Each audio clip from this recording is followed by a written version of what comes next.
What's going on? We back at it again. Another episode of the Man to Man Pod. Yours truly, Antoine Bethea. My other half, he's going to be jumping in here soon, but definitely, man, I'm excited for our guest on this episode, man. A good brother, good friend of mine's, class of 06, a DC legend, man, and just doing some great things, man. Vernon Davis, man. What's up, bro? How you doing? What's up, Dave? What's going on? I'm doing good, man. Man, it's slow motion, man. Glad that you was able to get on the show, man. Come holler at us, man, and just want to tap in with you, man. See what you've been doing since you retired. Just kind of talk about your life. When did you welcome football into your world? And really, man, just talk about your story, because you got a remarkable one for those that don't know. For the listeners coming in, man, just a lot of trials and tribulations in your life that I know. Just being a friend of you and your brother Vontae, man. So again, man, just talk about you growing up in DC, man. How the city embraced you and kind of shaped you into the man you are today. Yeah, I think growing up in DC was it was I think about all those memories that I had, and it was a good one. Good journey that I had, starting from grade school, junior high school, and on up to and going to high school down to Dunbar Senior High. That's when I really found football, and I learned that this was going to be a game that I can continue to do for a very long time, and I didn't look back. I walked the field and I tried out. Ended up playing tight end and wide receiver, and the next thing you know, they had me on the defensive side where I was playing defensive end. And from there, after that season in 10th grade, everybody started to learn about me. University of Maryland came by, and University of Virginia, and they showed that they were really interested in me. So, after that, by the time I arrived in 12th grade, I chose to go to the University of Maryland because I wanted to stay home, stay close to my grandparents, and then I had a plan. I had to make a plan. My plan was to get drafted, and I did. I ended up leaving, and I had a second round draft grade, but ended up going in the first round. I was the 6th pick in the first round, and from there, got picked up by the San Francisco 49ers, and I didn't look back, man. I started to just keep going with the journey, because at the end of the day, our life, every phase of our life is definitely a journey. Yeah. And, we just have to give our all and give our best and do what we can to make sure that we're successful in it. Nah, that's dope, man. Let's kind of talk about, still like stick on on DC, man, because I was able to spend some time in DC. Went to Howard University, and just the love that I've gained for that city is just remarkable, man. And it's not an easy place to live, and I can only think about at the time. Just to grow up as a young black man, and just a lot of different things in that neighborhood that's pulling at you. Like, do you think football was a place where you could just kind of forget about some of the things that was going on? 'Cause I know, we both had, friends that was, into the streets or whatever the case may be. Was that like a safe haven for you at that time growing up? I think it was. I think it was an outlet for me to kind of, I feel like your anger, all of the anger that we have, the anger and the passion that we have as a kid growing up, we channel those emotions through doing certain things, certain activities. And for me, it was football. And I'm sure for you the same way, because, it doesn't matter where you grow up. We grow up or what kind of family you come from. We all have things that we fight through that our family don't see, but that lives within our spirit, you know what I mean? Our soul. So it's up to us to take those things that we see, those things that we place ourselves around, the trials and errors that we may face along the way, and we learn to channel them, because they can make us a good person, or they can make us a bad person. They and it's all predicated on what we take in and how we allow it to affect us. So I feel like football was my outlet for the things that I had to face as a kid. Nah, man, I get it. And sure, like you said, if you're able to channel those emotions, those things that you're going through, and be able to channel that energy into something else, obviously you can see where it got you, man. And that's definitely dope. Another thing, man, the Duke. Like, where did that nickname come from? Was that you playing on the field? Was that you growing up? Like, where that nickname come from? So as a kid, I was always Little Duke, and my dad was Big Duke. Okay. That was his nickname. I guess he made it. They gave it to him coming, from John Wayne or something like that. I don't know. I don't know the real story behind it, but I know as a kid they was always calling me Little Duke. And then when I got into college, the commentators started calling me the Duke. Yeah. Just kind of ran with it. I thought it was cool and catchy, so it kind of just stuck with me. Nah, that's a dope. That's a bet. Sure, man. So obviously you talked about going to Dunbar Senior High School. Playing the tight end position, receiver position. Also playing the defensive end, man. How was you kind of touched on it, UVA and Maryland, recruiting you. You decided Maryland just so you could stay home close to your grandparents. Like, talk about that whole transition from high school to college. Like, obviously you was dominant on the field in high school. Like, what was your whole mind process when you ended up going to Maryland? My whole mindset leaving high school and arriving at the University of Maryland. My whole mindset was just to make it. I had to make it, man. It was important for me to be able to be successful in what I was doing. And sometimes I feel like I didn't really go to school for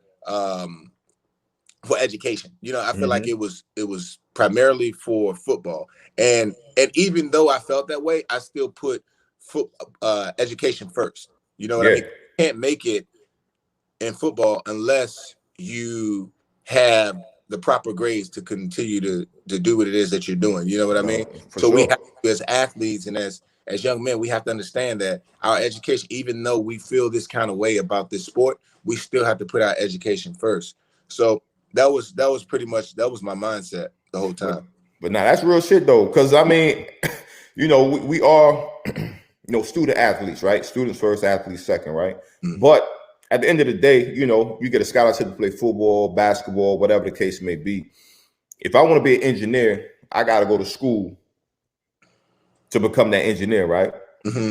So if I want to be architect, I want to be a lawyer, it's steps I have to take to make it to that point. Obviously, I got to go to college. And, athletes sometimes, get the bad rep where, the only way I can make it to the NFL is if I go to college and play this sport. So I think a lot of times, we might get that bad rep, like, well, shoot, all this person is focused on the sport. But at the end of the day, I mean, real is real. Like, that's the only way I can, advance to the next level. You know what I mean? But like you said, man, just making sure and putting that emphasis on the education part is serious, man, and important. I agree. I definitely agree. So, man, your freshman year, did you come in playing your freshman year? Did you redshirt? No, my freshman year, I didn't redshirt. I did play, but I played primarily special teams. They had kickoff return. And, I just made the best out of it, man. I made that my full-time job. I knew I wasn't going to get that much playing time at the tight end position because they already had their guy. But I did it, and I felt like I did it well. Who was the tight end when you got there? The tight end was a guy named Rob Abamiri. Okay. Yeah, his brother he had two brothers who were really good athletes.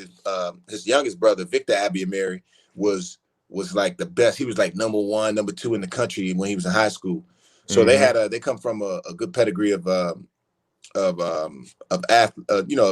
sports. So I just pretty much watched him and mirrored him and just waited for my time. Nah, I get it. So shoot, in your class, who came in the 06 class? So it's funny because we had the Quell on here probably last week, man, and we gonna talk about it. We was talking about them Howard and Maryland battles used to have in 7-on-7 in the summertime. But like coming into Howard, man, not Howard, but Maryland, who were some of the guys that kind of like put their arm around you and kind of showed you the way as a young freshman? I'm about to say Sean Merriman was one of them. He was one of those guys that I really looked up to. He was there a year before me, and we competed. I mean, we competed every day, and he gave it to me, man. He let me have it the best way he could. I mean, I just kept falling, getting back up, falling, getting back up. You know, he was so strong and so Yeah. dynamic as a player, but he made me better. And he gave me that competitive edge where every time I went out, touched that field, I knew I had to be great. But yeah, he was one of the ones that really showed me the way. Also, man, so obviously you in Maryland, like you said, you're freshman year, you know, you on special teams, you're going against Sean Merriman, making you better. Like, when was it when you got to Maryland, when you was playing at Maryland, where you was like, look, I'm about to take my game to another level, and I could potentially make it to the next level in the league? My sophomore year is when they put me at they had me playing H-back, which is fullback, tight end. It was like a hybrid. Yeah. And from there, I said, you know, I was like, man, this, you know, I'm not used to putting my nose up on the linebacker, man. This is probably the hardest job I ever had. Yeah. I rather catch passes, but I knew right there that I was ready. I said I was ready because the game started to become easy for me, and everyone started talking about me. I was like, yeah, here we go. I'm gonna do this. And then from there, that next year came about, and then that's when I decided to leave. I said, I'm a junior. I'm getting a good grade, second round grade, but who knows? I can go in the first round. You never know. So I took a chance and decided to leave. Yeah, that's dope. So going through that process, right? Was it ever?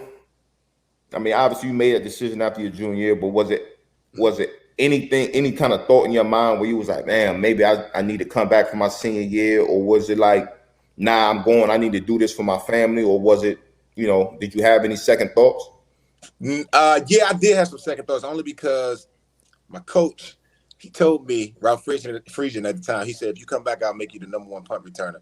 Because, you know, I was a backup punt returner in my sophomore year. Well, my junior year, I was a backup punt returner. So I would get in every once in a while. But he knew I really wanted to be the punt returner. You know, I was 255 returning punt. You don't see that all the time. So that's crazy. It was pretty interesting to me. So he said, I promise I'll give you that spot. So I was like, let me think about it. But then, you know, after thinking it over, I was like, no, I'm gonna leave, man. I gotta do this for my family, man. This is a dream come true. I gotta, you know, help my family out, take care of them, and buy my grandmother that dream house I always wanted her to have. I hear that, man. Hey, I'm just jumping in here, but what the hell was y'all doing that Maryland Strength and Conditioning program? Because y'all was putting out some animals out of that program. What was going on over there, man? Hey, I didn't take any substance, man. If that's what you asked. Nah. Because I didn't put anything in my system, we put them man. out too. I want to know y'all had some guys coming out of there doing some. Obviously, you went to the combine and put up crazy numbers for a tight end. That even, you know, look ridiculous in today's game. Like, so what was it with you then? Because I know strength and conditioning guys, we talked about it with Reggie, and like that program they had at UM, like how important they are to players and programs. So what was it for you? Because obviously it paid wonders not only early but later on in your career. Yeah, I think it was just you know, we lifted like we lifted like we were competing in weightlifting. You know what I mean? It was crazy, and I think the simple fact that I took it really serious. You know, I was always in the weight room, even in high school, and then when I got to college, I just took it to another level. And you know, I gained about 20 pounds. You know, just from lifting weights and, you know, making sure I was consuming an ample amount of protein after every workout. So I just put on some weight and I kept my speed. I was always fast, even in high school. So I put on that weight and put on my speed, and next thing you know, I became a really dynamic player. And I think everyone in that program really bought in to how important that the lifting was for the organization. So that's pretty much all it was. Is that everyone buying into the program? Okay, very similar then. Yeah. So, you know, we talked about the combine numbers, right? So I remember, you know, 06 and, you know, DBs, we go last, like, you know, we're like the last day. So, you know, they was talking about, yo, Vernon Davis from Maryland, you know, he gonna do this, he gonna do that. Did you think you was gonna run that fast in the 40? Yeah, I knew it because I was testing at API in Scottsdale, Arizona. Yeah. And we would practice. We would work on our times, and every time I ran, I was either running a 4.3 or 4.4 every time. So I said, and then when I was at Maryland, I ran a 4.4, 4.3, 4.4. I was really consistent whenever I ran that 40-yard dash. So when I walked into the meeting with Norv Turner when he was in San Francisco as the offense coordinator, I took that meeting the night before I had to run. You know the meetings you go in, sit there. Yeah. I looked at him. I said, he said, "What you think you gonna run the 4, bud?" I was like, I know talk. So I was like, "I'm gonna run a 4.3." I told him, and he started laughing. He was like, "Oh yeah, you think so?" I was like, "Yeah, I'm gonna run a 4.3, maybe 4.4, but I think I can run a 4.3." So I went out and ran it, and everybody was shocked. They was like, "This dude is, he weighed this much, and he was able to clock this time." But they don't know that I've been doing that. I've been doing that since I was in high school, since my 11th and 12th grade year. I've been clocking 4.3s, 4.4s all day. Y'all had some rollers out there. DHB, Torrey Smith, y'all Foxworth. Y'all done had some skaters come out of Maryland. What was your your draft? Where did you think you were going into the combine? And then how much of that bump up, like those conversations with your agent? Yeah, they said they gave me a mid to late round second pick. So they said they were gonna take me in the second round, and my agent said you can possibly slide up in the first round. And I was like, okay. I said, what do I have to do? He said, as long as you test well, you get a good 40 time. So I said, okay. After he told me that, I was like, okay, now I think I really got a chance. And then when I at 40, the rest was history. That's crazy. What you went 6, right? 6 pick, yeah. Man, so just getting your name called, number 6 pick. You leaving after your junior year. You say you're doing this for your family. Like, how did that make you feel? And not even granted, like you got, your family, but you got younger brothers, you got, siblings looking up to you. You know what I mean? So being somebody that's able to change the whole family dynamic, like how did that make you feel when you was able to, get that call? Oh, it made me feel good, man. I felt like, man, it was all surreal for me, man. I just, I looked up, I'm at the table. I got my brother Vontae there. I got my grandmother. I got my granddad. And I'm looking at everybody. I'm like, wow, our whole life about to change. This is everything. That's that old CBA too. Yeah. Oh yeah, that's that old CBA shit, man. And I remember. I think your draft night, that was one of those, emotional reactions. And I know I cried my eyes out when I got my name called. But I can vividly remember, your reaction and getting your name called and how much it meant. You can see, how much it meant to you and your family. So that was definitely dope to see. Having those same dreams. So that was dope to see. No, it was. It was definitely dope, man. One thing I could change, I wish I could go back and change that suit.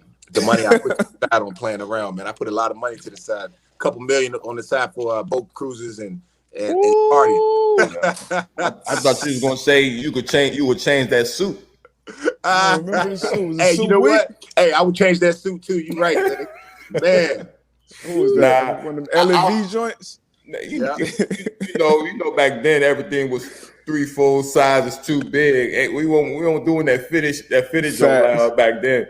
But now I remember that day. Obviously I came out the same draft class, but I remember that day like it was yesterday, man. So I already know, man. Just again, man, you growing up in DC, man, and coming from the hood, just and for me it was like going to Howard, but just hearing how much people respected you even at a young age. Guys were like, yo, like Vernon, man, that's a good dude. So that always kind of sat with me, Like, okay, he doing his thing on the football field, but like people around the city respect like who he is as a person, man. So I always respected that. You know what I mean? Appreciate it. Yeah. So what was that pressure like, man? Being a high draft pick, obviously your top 6 pick, you have high expectations from the gate. Like how did you deal with what came with that? I just felt like I've always taken in pressure. You know what I mean? I feel like I've had pressure all my life, and I just kept thinking about all of that. Like, just the pressure of trying to make it, even from those high school days, walking onto the track, not knowing what was going to really happen. But I kept the faith and I kept the belief that, hey, I'm going to make it. I'm going to be able to help my family one day, and I'm going to change the dynamic of the family that I was brought up into. So I felt like I've always had pressure. So accepting that pressure and moving on to the next level, I just say it's the same thing, but it's just a different place and a different phase in my life. So I can handle anything. Gotcha. Let's go to your rookie year, man. Rookie year. You going on the other side of the U.S. You going to the West Coast. Like you said, number 6 draft pick, so high expectations coming in. Like, how was that first OTA and first training camp? Yeah, it was a wake up call for me because I thought that you'd go in, you high pick, you think you're just gonna go in and just start just ripping things apart. Like, hey, this is I'm gonna do this is my team, But it didn't work like that, man. They had all them veterans in there, and I remember the first ball I caught. I mean, those defensive linemen was on me so fast, man. I turned around, I said, "No, this can't happen." Yeah, these boys moving. I was like, "This is real, man. This is real." So I really had to adapt and just humble myself. It was just finding the humility that I've always had. I didn't have it because I achieved so much so fast. Mm-hmm. It just kind of just took me to another place in my life where I was just struggling, but I had to find myself and come back down and humble myself. Hey, what's that story about? What old lineman you scooped and slammed when y'all was y'all private? Who you ain't gotta say no name, but what I ain't never seen an old lineman in the tight end get the scuff. Was it an old line or was it a D lineman? No, you talking about Larry Allen. Larry Allen. Yeah, me and Larry Allen got into it, man. We talking about the world's strongest man. Oh man, let me tell you, man. I thought that day my life was over. What happened? Man, he kept you know how it is when you're a rookie and then you get into your second year and then somebody still you got one still bother you, still make you do this and do that. Yeah, you still got three got 3 games. 4 games. Yeah. Man, I got tired of it, man. I said, look, man, I said, no, you chill. You chill. I told him off. So he came over to the sideline walking to me like this, like Debo. So then, I saw him approaching. I almost swallowed my tongue. I'm like, all right. He's like, what you say, young buck? What you say, young punk? I was like, I was like, you heard what I said. He grabbed my hair, right? And then he let it go. Then he swung at me and I dodged it. And I came back and I hit him. And then we start scuffling. Everybody ran over there, man. I was so thankful they ran over there because he's about to kill me, man. Man, what was Larry at? About 350 at that time? Yeah, he's about 350. He probably lift the house. I mean, I don't know how I got grown man strength. Yeah, he was gonna let me have it. Yeah, man, that's crazy. I know y'all rookie. Them days was different. That was before, all the rules changed with the the quote unquote hazing and stuff like that. Man, them dudes used to be different in y'all day. Oh, different. Because you got to think about them, the old heads, they really went through it. Like, for real. So they was like, well, shoot, the young bucks coming in, they can get the same treatment. Luckily enough, we had Coach Dungy. Coach Dungy, he was like, nah, we not doing none of that. Like, no hazing and nothing. But obviously, you had to do your little stuff to get the food and whatever. But yeah, that training camp, them days was different. Yeah, Dungy looked out. Bill kind of let the locker room do what they did, but every position group, it depends on who in that position group and who's on the side of the ball. Yeah, your OG on that side of the ball too. So Wilford was pretty much our OG. He looked out. Nothing really went crazy. We had Merriweather. We had some solid OGs. They looked out. Sean Springs, Spring Roll. He looked out. It was good, man. Right. Larry Allen. Yeah, that shit would have been. Yeah, he would. I would go ahead. Who was big fella? Who was the quarterback when you got there? Was that when I got there? Alex Smith. Okay. Yeah, Alex Smith was there. He struggled early on. I mean, he had so many offensive coordinators, man. If I was a quarterback, I'd have struggled too. I mean, you have to. Everybody's not in a position like Tom Brady where they get the same system year after year. I feel like if he had that, he would have really blossomed early on and become the man that he is today. Yeah, he had a pretty good career, and for him to come back when he came back from going to the last season was crazy. So, but yeah, I can imagine that as a quarterback struggling early with that. As far as like your love for the city, San Fran, the love for the team, Super Bowl appearance, obviously Pro Bowls, a number of coaches, man. But like, what does that organization, what does that city mean to you? Yeah, I think that city, man. When I think about the city, it's one of those cities that will always live in my heart, man. It's everything. It's a part of me. It's the reason why I've been able to do some of the things that I'm doing now and that I've done. Yeah. The city is everything because the city is composed of people, and those people, they support you. They ride for you. They're there for you. So I feel like everything that you're doing it for them, and you're bringing them along for the experience. So I can only say that, I'm very thankful and honored to have that kind of support and to know that city was behind me. Nah, that's what's up. So the infamous moment, right? You and Coach Singletary, right? Like how first of all, like what was that relationship like? You know what I'm saying? And like what happened like that moment when he was like, V, you see V just walk into the locker room. Mm-hmm. Like how was Coach Singletary, and then that whole incident, that was pretty like early. what happened? Yeah, that was pretty early. Early in your career, yeah. Yeah, well, I was penalized, and I came back to the sideline. I guess he had enough of me, with all the fighting and all that stuff. So I came back, and he was like, my man, go take a shower. So I said, huh? I looked at him, and I saw his eyes getting big, so I knew he was serious. So I just went on and took a shower.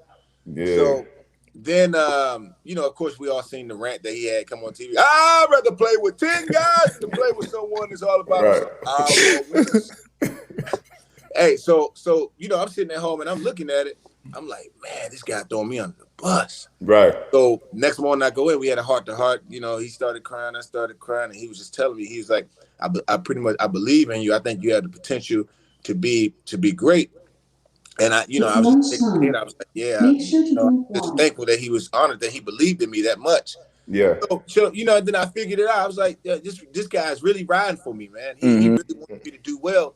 And after thinking, in order for me to be the leader that this team needs, I can't get penalized, because if I get penalized, I'm affecting the whole team. It's not a one-man show.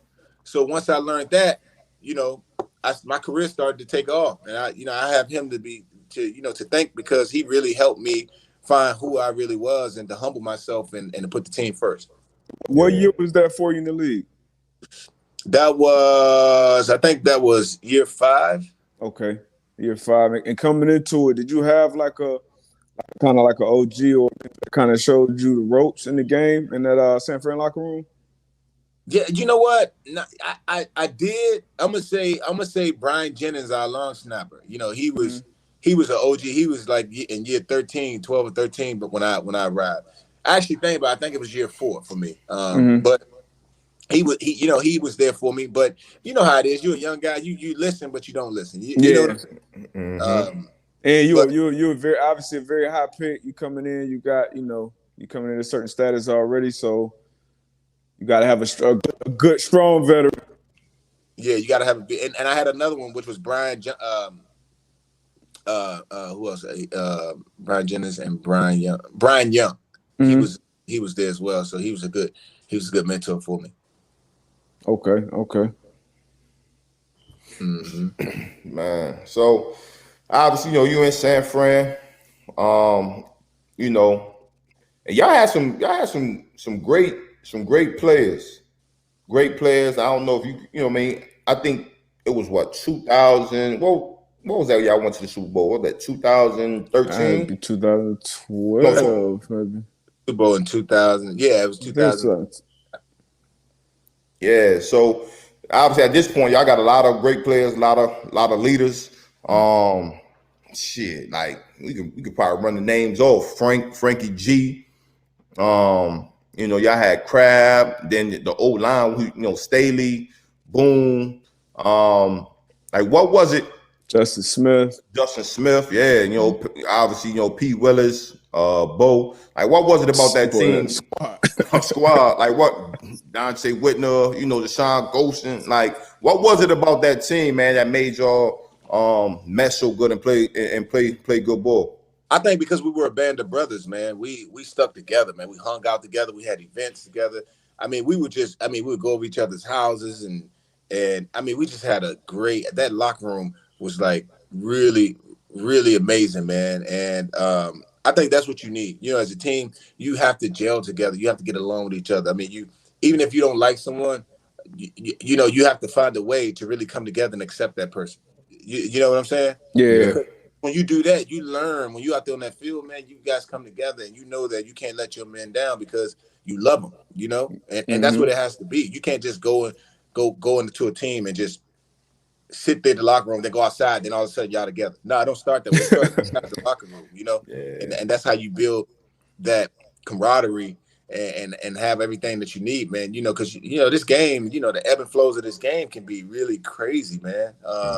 But it takes a group that's together that know how to motivate and push each other, and that's what it takes, man. That's what we had. That's what's up, man. Was it anybody? Cause you were in San Fran for a minute. Was there anybody that you kind of took under your wing to continue once they came in, and maybe you saw some of your younger self in them, or was it anybody like that you can remember? Yeah, I feel like all the young guys that came in, I've always taken them in, man. I'm trying to think anybody specific. I think every tight end, from Vance McDonald to, just it's usually the tight ends that come in that I take under my wing and kind of show them the ropes. But then, you know, as I got older, it started to change because it wasn't just about football. It started to become more about just life in general. Yeah. And finances and all that stuff. So I had a broader, I had more range to be able to really bring these guys in, you know, because it didn't just become about football. We were talking about everything. So made it even better. Nah, so after your time in San Fran, man, I know you spent so much time in a place, man, and you know, obviously we all know in our business, every good thing comes to an end. You know what I mean? So that time, when your time in San Fran was coming to an end, like how did that make you feel? Were you thinking about shutting it down, or you knew that you still had some left? And I think after San Fran, you went to Denver, right? Mm-hmm. You know what I mean? So how was that transition for you? It was bittersweet, and I say that because I felt like I was doing pretty good, and you know, that you was in that locker room, so you knew what that locker room was like. We were really going through it, man. We were struggling, so leaving there was for me was a good and bad thing, but you know, making that transition, being released from a team after I felt like I was doing well. You know, that game I had before I was traded. You know, I pretty much led the team in receptions, yards. And then walking to the locker room, and you know, you get a call upstairs saying that you've been, you know, I want to see you pretty much being traded. Yeah. And then I get to Denver, you know, I started playing, and you know, they threw the whole playbook on me in like 1 week. And you know, playing with Peyton Manning, man, his playbook is like it's crazy. All the stuff that you got to learn. You need an entire offseason to learn it like that. So I kind of struggled with that a little bit.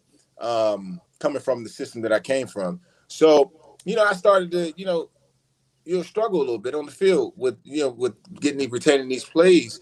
So coach ended up sitting me down once we got to the playoffs. So I became frustrated. I'm like, you know, I made plays for y'all. The game against Chicago, I stepped up. Like, you know, I made big plays for y'all in that game. The game against Denver, I dropped the pass, but I made some big plays for y'all. You know, I came through.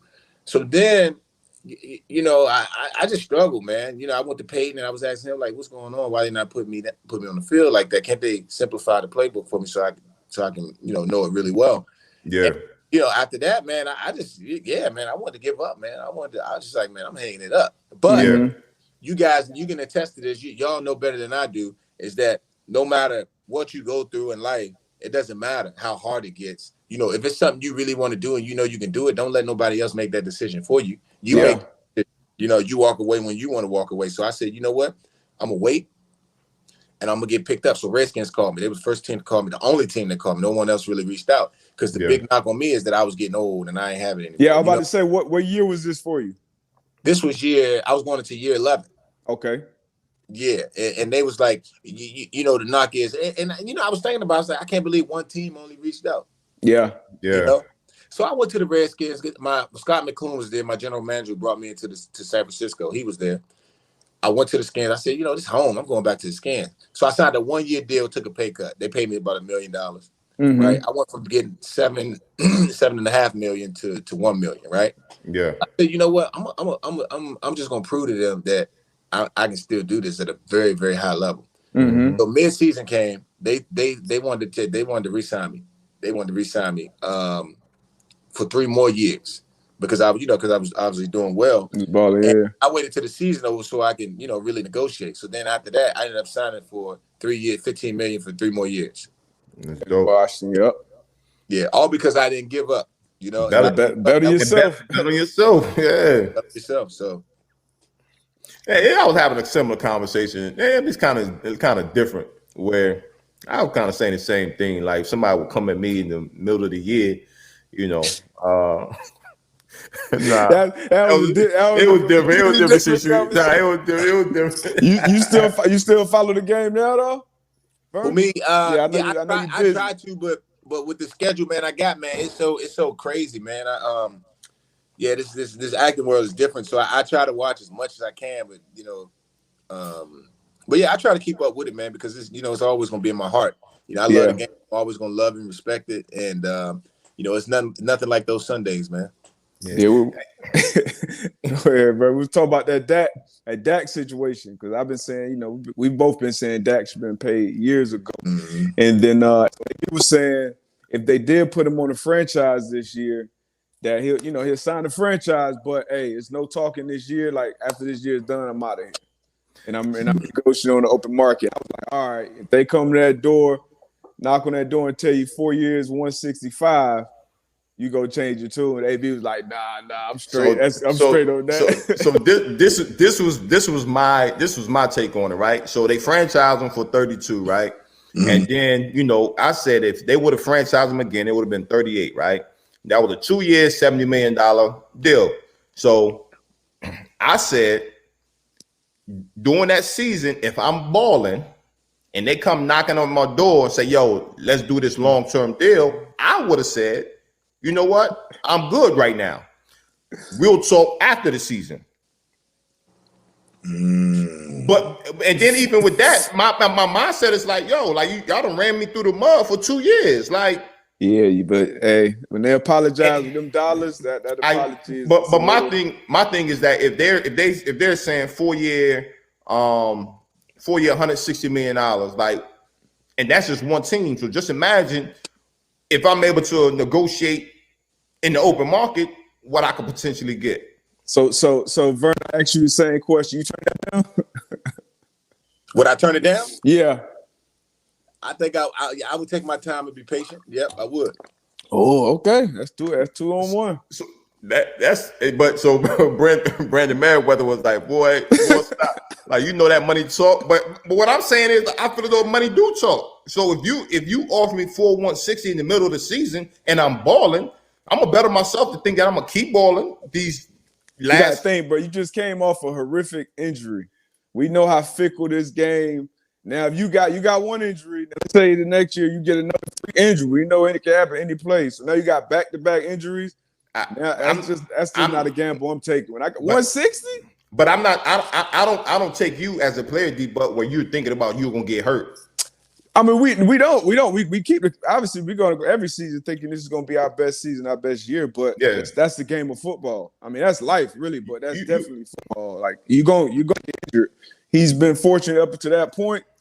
I wouldn't take that risk of coming off an injury. You offer me now. I earned it. I earned 126 guaranteed. Right. I'm gonna take that. I mean, you're not wrong. You're not wrong. You know what I'm saying?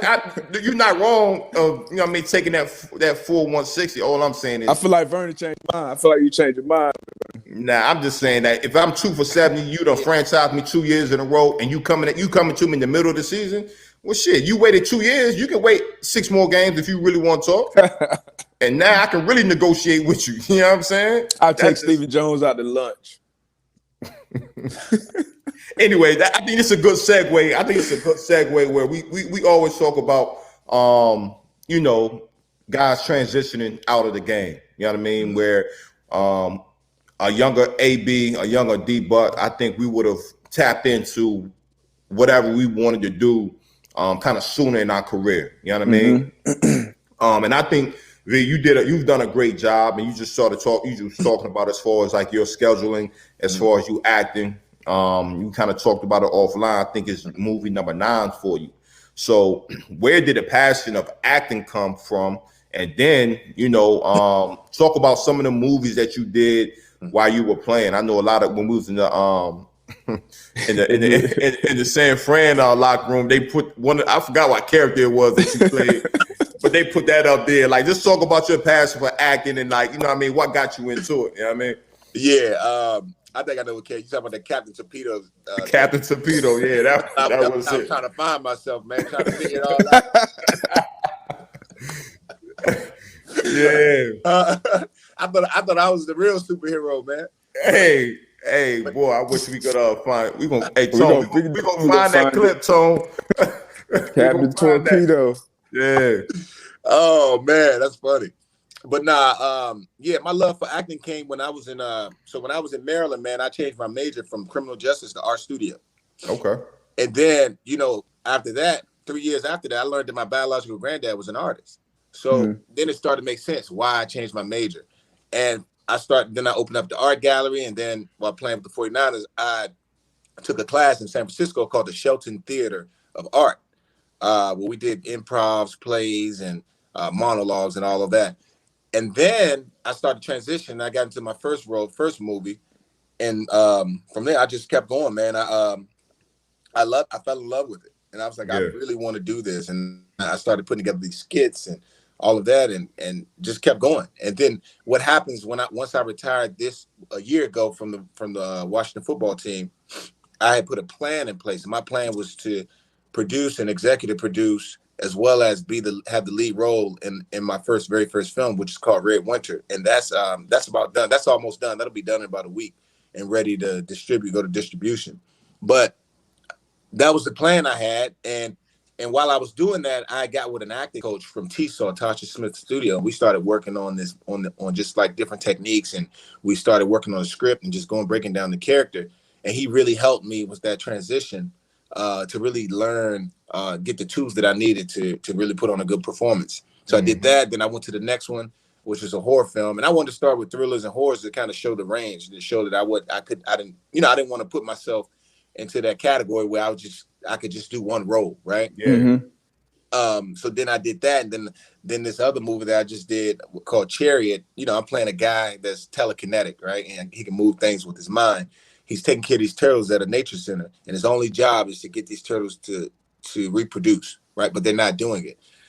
He has a lot of problems in his life. He's struggling with women, his life. He has, he has medical issues. So this character has a lot of stuff going on. So I wasn't afraid to take on that role, which is going to be a great role to show that I can actually, get into character. I can become a character. So I'm excited about that one. I just did a movie with Bruce Willis where I had a nice significant role. It's called which one is that? That one is called. They're running together for me, but it'll come back to me. But now I'm getting ready for this. I'm in Mississippi getting ready for this role with Patrick Schwarzenegger, Ruby Rose, Frank Grillo. After I leave here, I'm doing another movie with Bruce Willis called A Day to Die, where I play a character named Dwayne. That's big action, guns blowing up, things, trucks falling, turning over, all that kind of stuff. So I'm gonna getting ready for that one at the end of the month. Yeah, now shoot, linking up with a guy like Bruce Willis, and I'm sure you met other artists, other great actors along the way. But for me, even he's been he was one of the greatest action probably heroes of our time. Yeah. So what was that like, meeting him, working with him? I'm sure you learned some things from him behind the scenes. What was that like? Yeah, it was great, man. It was great working with him. Just learn, being with a legend, man. I grew up watching him with my granddad, man, and it was a tremendous experience. Just talking to him, picking his brain. Of course, he's up in age now. He's not the same Bruce he used to be, but just saying that I was a part of one of his films is like, that's going down in history, man. So for sure, to be able to do that is great. But the thing I'm excited about is the guys that are coming. Like the Frank Grillos. Frank Grillo, him being on this film and being on the next film, this is awesome, man. This dude get paid Faye, this dude get paid $250,000 or more a day. That's what you want right there. Then who was that acting coach again? To get that hey, that's what you want. So I'm a part of something with this guy, man. This guy's real. You look at his movie that just came out. It's called Boss Level.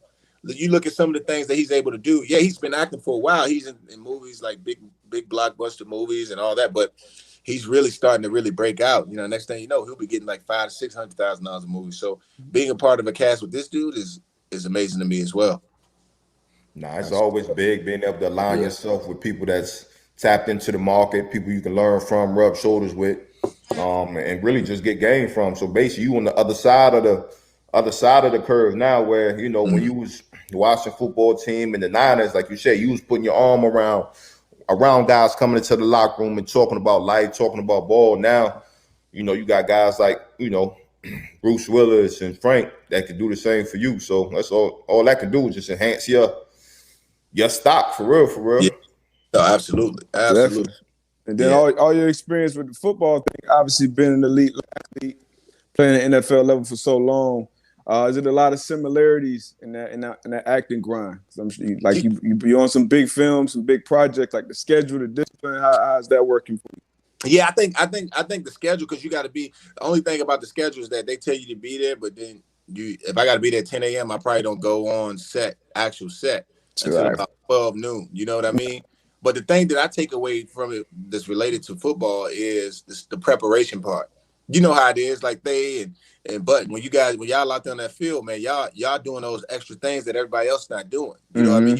From your feet work to just everything. That's why you guys were able to stay around as long as you did and be as successful, because you obviously did something that a lot of people wasn't doing. You know what I mean? It's something about you guys that you had that people wanted, but they just didn't have it. You know, so I look at acting like that because, you know, for me getting up in the morning at 7 a.m., you know, reading the script, breaking down the script, and then not going to sleep until 11 p.m. or 12 midnight. You know, I'm up doing those still working on the script, putting that time in from a preparation standpoint. And I got that from football, just the work ethic, right? You can take that same work ethic and put it into anything, bro. You're going to be successful. And that's one thing that football has allowed me to do, is be able to take that work ethic and just put it into everything that I'm doing. That's what's up. So what's the end goal for Vernon Davis, man, with this acting stuff, man? Like, if you could paint a picture and be like, in 10 years, man, this is where I see myself in this acting world, what would it be? I love to have just make a big impact and just be known for act. You know, when people look at me, I don't want them to. I want them to see me as an actor, not as a football player. But then when they do their research, be like, oh yeah, that guy play. You know what I'm saying? Yeah.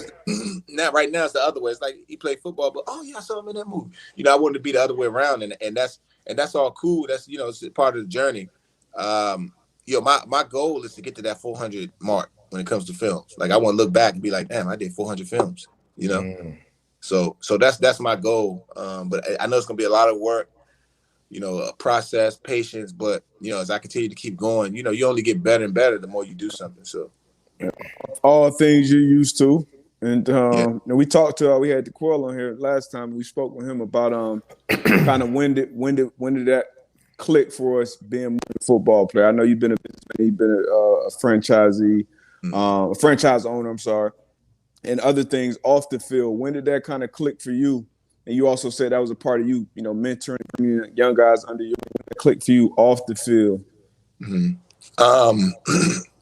gonna have to say, when I started seeing a lot of things happening with guys losing money and all of that stuff, and you know, me just being not as cognizant as I should have, then I just started to change the way I operated. You know, I started surrounding, and we hear all the time, it's not what you know, it's who you know. Surround yourself with great, like-minded people. And I started to connect with these different people, people who were into real estate, people who are into just business in general. And I started to learn, you know, just by asking questions. You know, it's pretty much free schooling. Yep. And once I did that, I was like, man, I started to see myself just evolving and being more educated. So, you know, it really helped me out. Yeah. DQ said it was about year 7, 8. I want to say, AB, you said the same number. I'll probably say it's the same number for me, probably 6, 7, 8. Yeah. What would you think like that year number, if you can remember?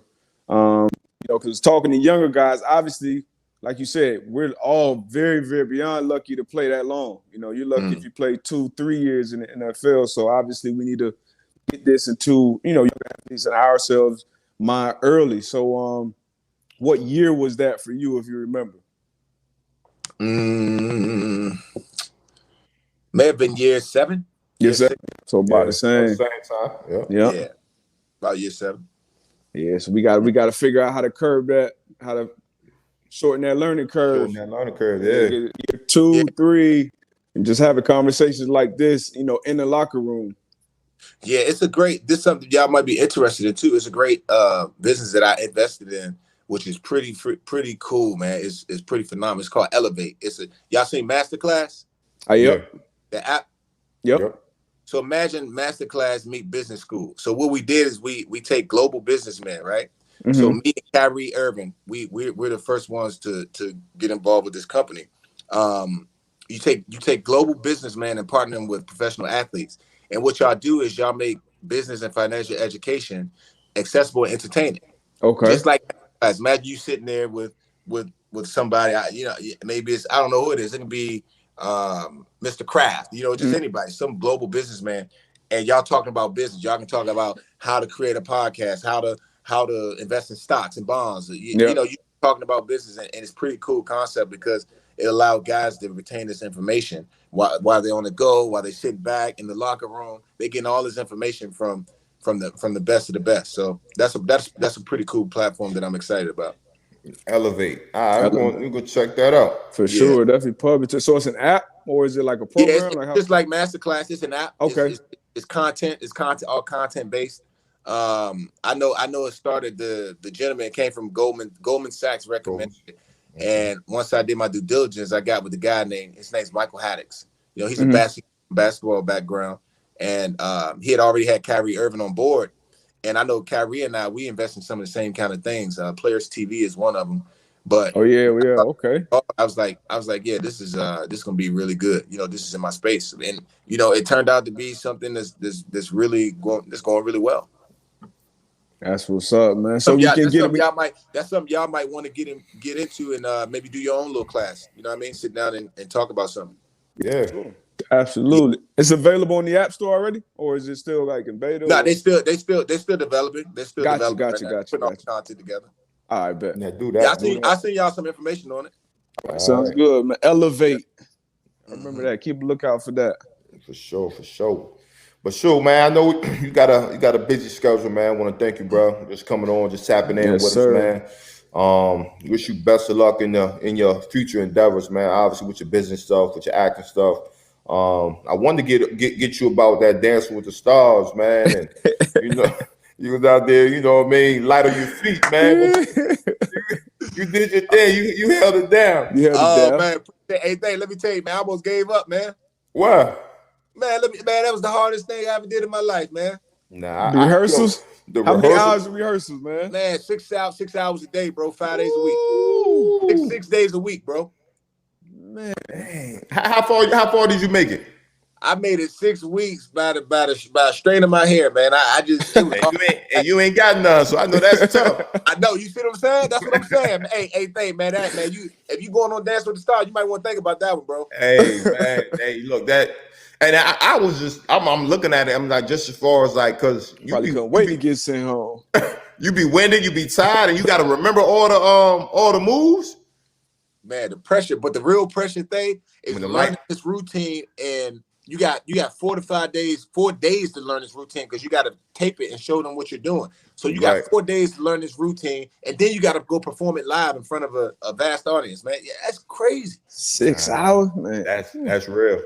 Yeah. My dog Rashad Jennings, he did it. He loved it.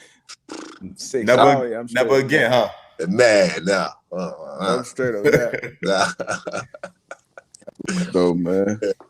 Nah, man. But again, man, appreciate you, bro. Again, man, wish you best of luck, man. Definitely gonna have you back on, man. Once we see one of these big movies hit the big box office, man, gotta have you on, man. Yeah, I can't be out to see it, man. It's gonna be great. I'm waiting on we sitting here talking about you. I'm listening to your story again. I'm waiting on your movie, man. The movie about man, you. I got about 100 pages, man. I'm working on it, man. Hey, it's gonna be crazy. You done did Dancing with the Stars, top 6. You know, just give me all I want a little cameo. Yeah. Hey, I got you already. Yeah, I don't want nothing crazy. Yeah, I got you. That's crazy, man. Appreciate you, big bro. Okay, no problem. All right, bro. All right, y'all. Another good one in the books. Yes, sir. I got Vernon Davis, man. From football player to actor, Dancing with the Stars, businessman, and doing it all. Hey, we got to make sure we get that clip of Captain Torpedo. Was it Captain Torpedo? Bruh, they put that junk up in the meeting room one day, yo. Boy, lost it. We gotta have that. Yeah, but what you got for the rest of the day, bro? Shit, I'm Marvin. Got some, like 2 meetings. That's it. I'm trying to probably go to the park or something. What about you? Man, I got to get on another call, and then I got trap practice for the 2 oldest ones, man. So what events? They just running now, man. But obviously for the 5-year-old, you know, it ain't not gonna be nothing crazy, but you can't tell him that. Mosey out there, exercise. Yeah, That's all that matters. And then little mama, she grinding too, and then they got flag football on Friday. So, all right. So, but what's the weather like out there now?